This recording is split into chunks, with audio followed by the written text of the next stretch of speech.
Olá, sou Yuri, professor de História. Hoje vamos falar do regime militar, ou melhor dizendo, continuar falando sobre o regime militar, mais especificamente sobre o processo de censura e propaganda. Gente, quando falamos do regime militar, estamos falando de um regime que só foi possível graças ao contexto internacional.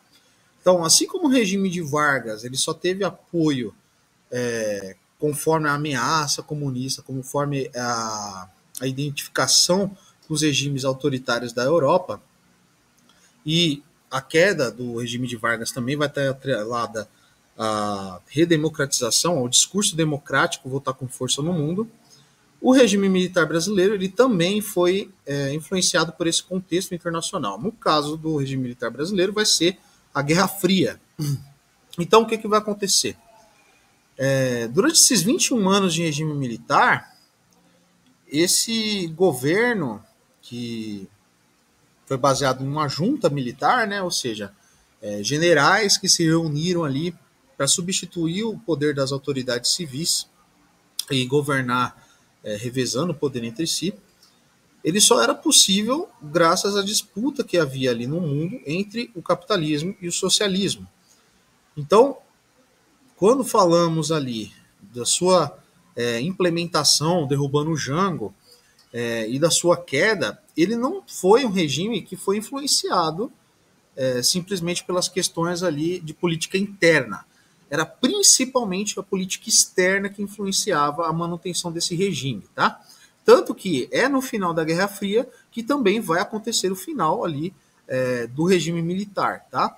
À medida que vai se arrefecer o conflito, né, com uma disputa ali entre os russos e os Estados Unidos, à medida que esse conflito se arrefece, vai também se abrandando as políticas que o regime militar fez aqui no Brasil, tá? Então a política internacional é o principal desse negócio, tá?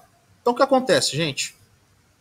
Qual vai ser a principal forma ali de manutenção do apoio ao regime, né? Veja que isso é uma coisa extremamente artificial. Quando colocamos de um apoio ao regime, nunca teve manifestações em apoio, a não ser aquela manifestação da Família por Deus e a Liberdade, que era para derrubar o João Goulart e convocar novas eleições. Nunca a população brasileira pediu uma intervenção militar que mantivesse uma ditadura por anos, tá? Isso nunca foi pedido e isso nunca foi apoiado pela própria população.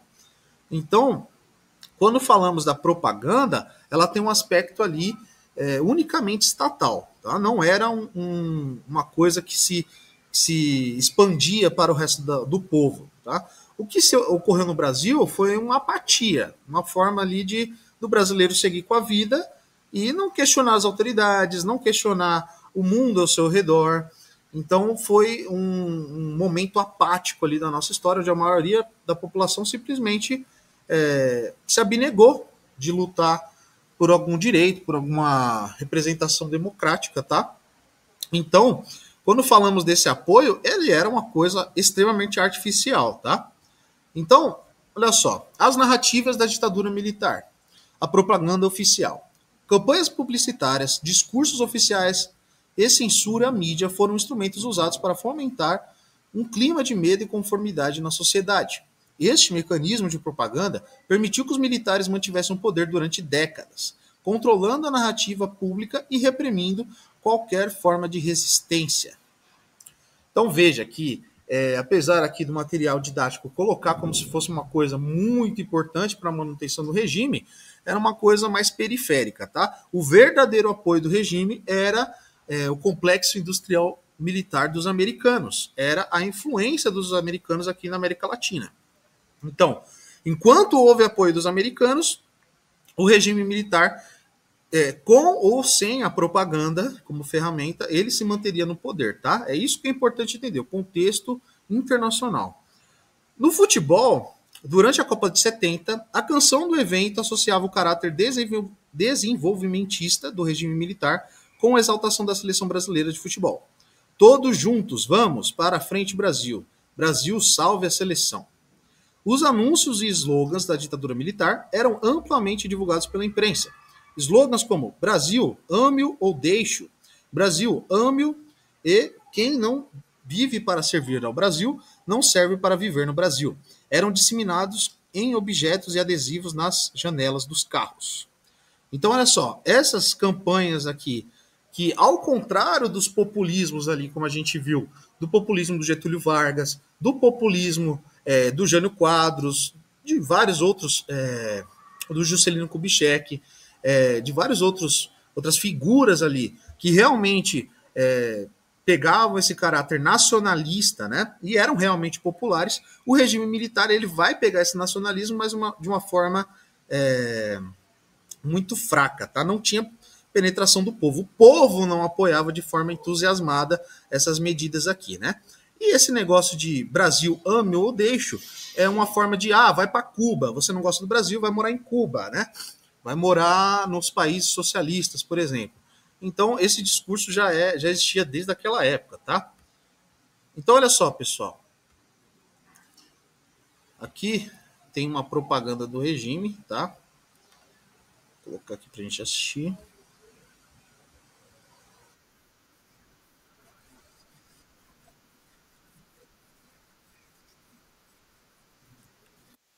Da propaganda.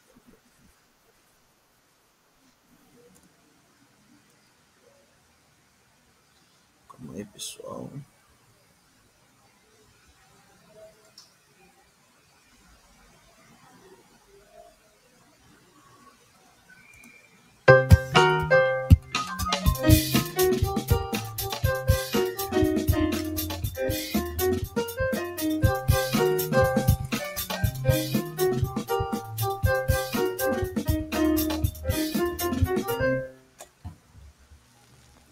Ô pai, o que é nacionalismo, hein?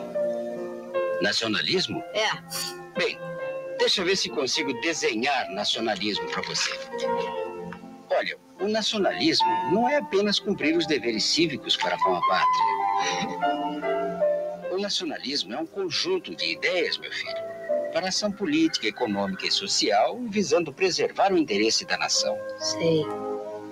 É o fortalecimento da nossa economia, o uso das nossas riquezas em benefício de todos nós brasileiros. Entendeu agora o que é nacionalismo? Uhum. Um nacionalismo altivo, equilibrado e justo é instrumento de governo. Este é um país que vai para frente.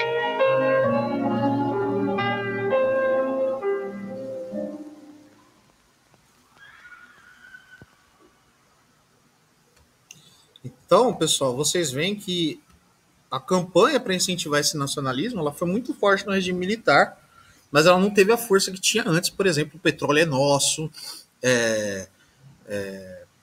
com aquela força que o Getúlio tinha, tá? Então, era uma coisa muito, muito, muito, muito artificial, mais como propaganda política para os outros países, tá? Do que para a população em geral. A população ela não abraçava essas ideias como era propagandeado, tá? Então,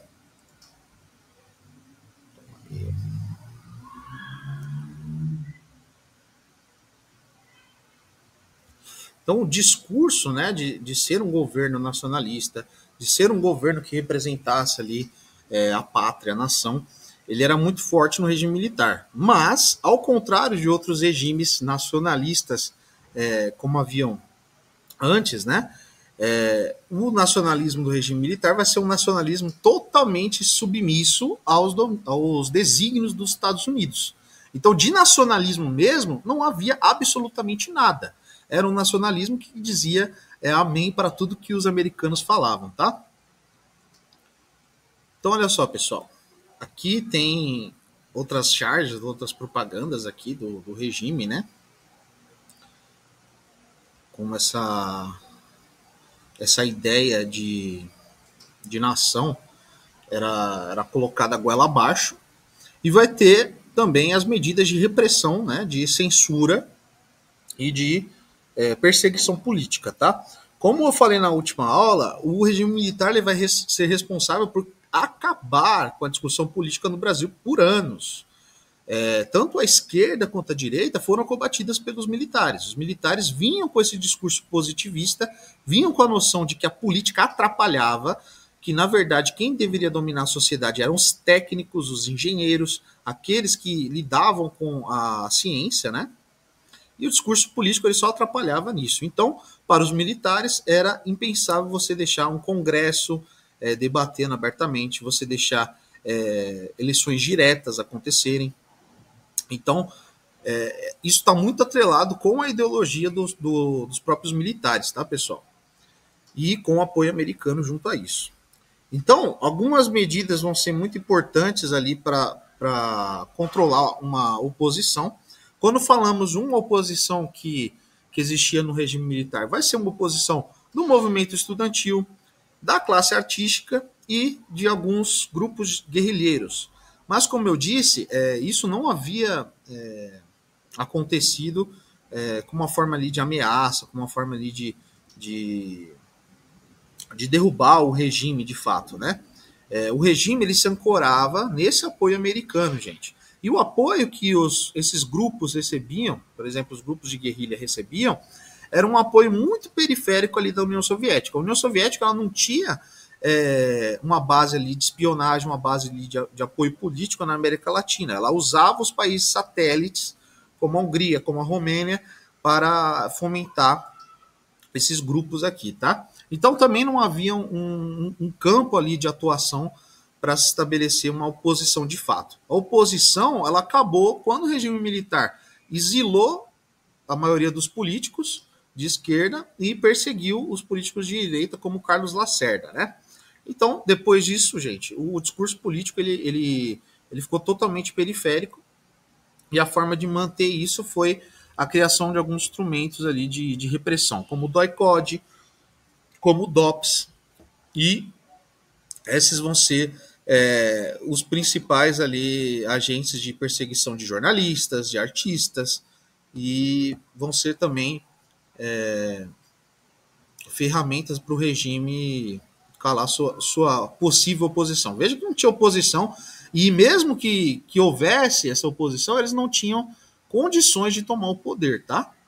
Então, quando a gente fala dessas resistências, era mais uma coisa simbólica mesmo do que algo concreto, tá? Algo que poderia acontecer.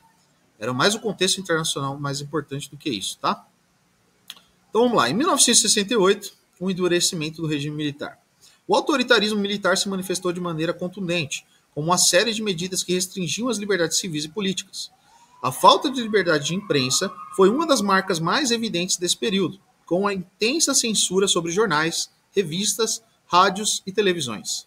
Paralelamente, haviam órgãos de repressão como o DOPS, Departamento de Ordem Política e Social, e o DOI-CODE, Destacamento de Operações de Informação, Centro de Operações de Defesa Interna, utilizados para perseguir e torturar as pessoas consideradas uma ameaça ao regime. Ainda assim, grupos formados por estudantes, intelectuais, artistas e trabalhadores organizavam protestos, produziam material clandestino e enfrentavam a repressão violenta do governo, lutando pela restauração da democracia e dos direitos civis. Passou. Então, gente, a cultura, e veja que a cultura do Brasil, né, principalmente a cultura musical brasileira, ela vai ser muito influenciada também pelo movimento de contracultura que estava acontecendo nos Estados Unidos, na Inglaterra, na Alemanha, e vai ser a principal forma de manifestação de uma possível ali, oposição, né? Então, a manifestação que havia contra o regime capitalista, contra o domínio americano, contra o imperialismo no mundo, era através da classe dos artistas, tá? Então a contracultura ela também vai fazer parte dos movimentos aqui no Brasil, tá? A Jovem Guarda, artistas que vão contestar ali a censura através de músicas que a censura não percebia, né? Veja, toda censura é burra, gente. Toda censura ela é ignorante. Então os artistas brasileiros muitas vezes usavam dessa burrice que havia entre os censores militares e jogavam um monte de música, criavam um monte de música ali que contestava o próprio regime, tá? Era uma forma de se desabafar, né, nessa repressão toda, tá? Cultura e resistência. O governo assumiu o controle dos meios de comunicação, permitindo apenas a divulgação de informações que fossem convenientes ao regime. A imprensa e a classe artística usaram sua criatividade para encontrar maneiras de contornar a censura e informar a população, por meio de músicas de protesto. Por exemplo, utilizavam de metáforas para driblar os censores, apresentavam as canções nos festivais de MPB que eram transmitidos pela televisão. No cinema, destacou-se o movimento do cinema novo, que propunha reflexão sobre a realidade nacional. Glauber Rocha se sobressaiu com Terra em Transe, Deus e o Diabo na Terra do Sol, entre outros filmes. Aqui a gente tem os artistas aqui consagrados, né, na música brasileira, Gilberto Gil, os Mutantes, né, da Jovem Guarda. Então vai ser dessa forma que vai haver algum tipo de resistência, tá, pessoal? E vai ter a perseguição aos jornalistas, né? Vai ter o Herzog, que vai ser assassinado nos porões, né, do DOI-CODE, e vai ser colocado ali como um suicídio, né? Então, isso acontecia muito, né? Sequestrar a pessoa de noite. Era muito importante, gente, para o regime manter essas coisas na clandestinidade, tá? Muitas das vítimas do regime militar vão ser presos à noite, com ninguém vendo, ninguém testemunhando, e simplesmente sumiam. Então, muitas das vítimas vão ser exatamente desaparecidos, tá? Nunca foram encontrados, nunca foram identificados o que aconteceu com essas pessoas, tá? Então, muitas vezes as vítimas nunca eram encontradas, tá, pessoal? Então, vai ter esse caso aqui que vai ser o mais emblemático, que era o Vladimir Herzog, que vai ser o jornalista da TV Cultura, e vai haver um modus operandi, né? Através dessa situação que vai haver com o Herzog, a gente vai entender o modus operandi do regime militar. Com a contribuição do EML, da polícia, todo mundo confirmando a narrativa do regime. Então veja que é através desse caso que a gente entende muita coisa de como ocorria ali a repressão no regime militar, tá, pessoal? Então vamos lá. Do comandante do DOI-CODE, assunto suicídio de preso. São Paulo, 25 de outubro de 1975. Do comandante do DOI-CODE, assunto suicídio de preso. Participo-vos que, cerca de 4h30 horas de hoje, 25 de outubro de 1975, foi encontrado o corpo de Vladimir Herzog, enforcado na grade do xadrez especial número 1, usando, para tanto, a cinta do macacão que usava. Tudo leva a crer que foi levado a tresloucado gesto por ter se conscientizado de sua situação e estar arrependido de sua militância. Esclareço-vos ainda que foram tomadas providências junto à Polícia Técnica e IML para a liberação do corpo e entrega à família. Então veja que isso aqui é muito nítido, né? O cara foi acusado de ser um militante comunista, foi preso e foi assassinado. E com todos os órgãos ali endossando essa narrativa do regime, tá? Então esse vai ser o caso mais emblemático, gente, dessa forma aqui de repressão, tá? A jornalistas, a artistas, a intelectuais, a todo mundo que falasse um A contra o regime, tá? Gente, essa foi a aula de hoje. Obrigado, tchau, tchau.